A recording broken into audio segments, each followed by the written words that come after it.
This is a story about a world obsessed with stuff. It's a story about a system in crisis. We're trashing the planet, we're trashing each other, and we're not even having fun. The good thing is that when we start to understand the system, we start to see lots of places to step in and turn these problems into solutions.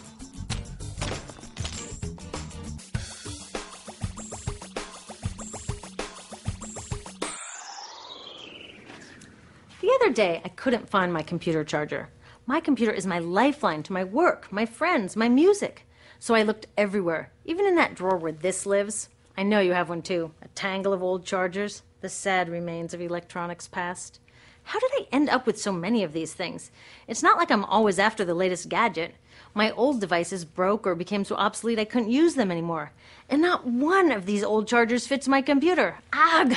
This isn't just bad luck. It's bad design. I call it design for the dump. Design for the dump sounds crazy, right? But when you're trying to sell lots of stuff, it makes perfect sense. It's a key strategy of the companies that make our electronics. In fact, it's a key part of our whole unsustainable materials economy. Design for the dump means making stuff to be thrown away quickly. Today's electronics are hard to upgrade, easy to break, and impractical to repair. My DVD player broke and I took it to a shop to get fixed. The repair guy wanted $50 just to look at it. A new one at Target cost $39. In the 1960s, Gordon Moore, the giant brain and semiconductor pioneer, predicted that electronics designers could double processor speed every 18 months. So far, he's been right. This is called Moore's Law.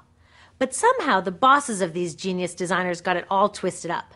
They seem to think that Moore's Law means every 18 months we have to throw out our old electronics and buy more. Problem is, the 18 months that we use these things are just a blip in their entire life cycle. And that's where these dump designers aren't just causing a pain in our wallets, they're causing a global toxic emergency. You see, electronics start where most stuff starts, in mines and factories. Many of our gadgets are made from 1,000 different materials, shipped from around the world to assembly plants. There, workers turn them into products using loads of toxic chemicals like PVC, mercury, solvents, and flame retardants. Today, this usually happens in far-off places that are hard to monitor, but it used to happen near my home in Silicon Valley, which, thanks to the electronics industry, is one of the most poisoned communities in the U.S. IBM's own data revealed that its workers making computer chips had 40% more miscarriages and were significantly more likely to die from blood, brain, and kidney cancer. The same thing is starting to happen all around the world. It turns out the high-tech industry isn't as clean as its image.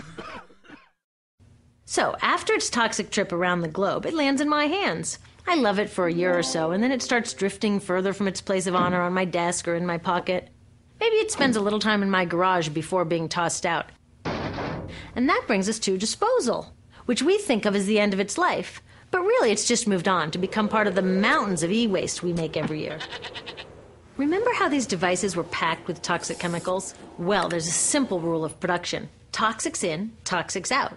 Computers, cell phones, TVs, all this stuff is just waiting to release all their toxics when we throw them away. Some of them are slowly releasing this stuff even while we're using them. You know those fat old TVs that people are chucking for high-def flat screens? They each have about 5 pounds of lead in them.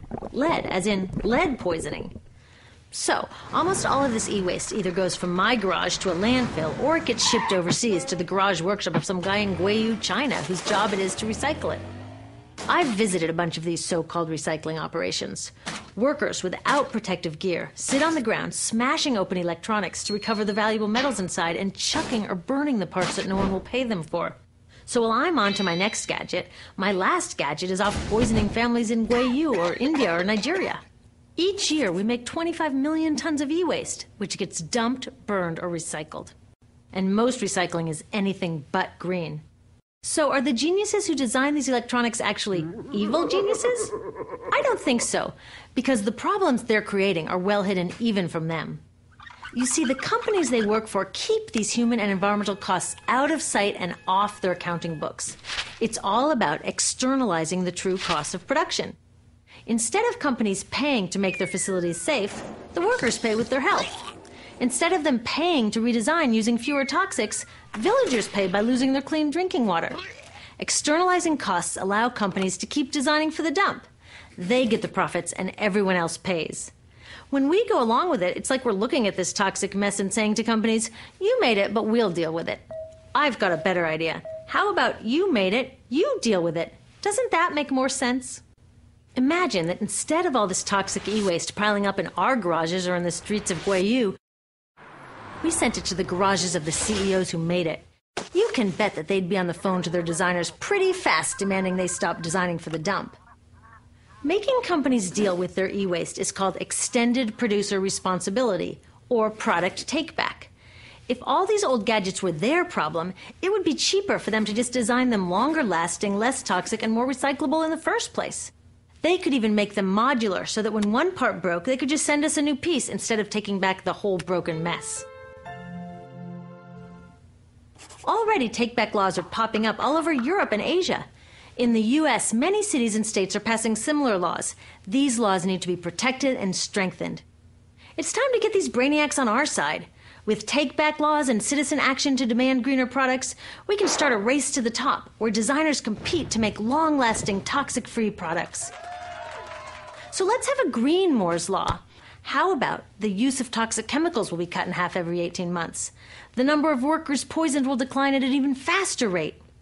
We need to give these designers a challenge they can rise to and do what they do best: innovate. Already, some of them are realizing they're too smart to be dump designers and are figuring out how to make computers without PVC or toxic flame retardants. Good job, guys. But we can do even more. When we take our e-waste to recyclers, we can make sure they don't export it to developing countries.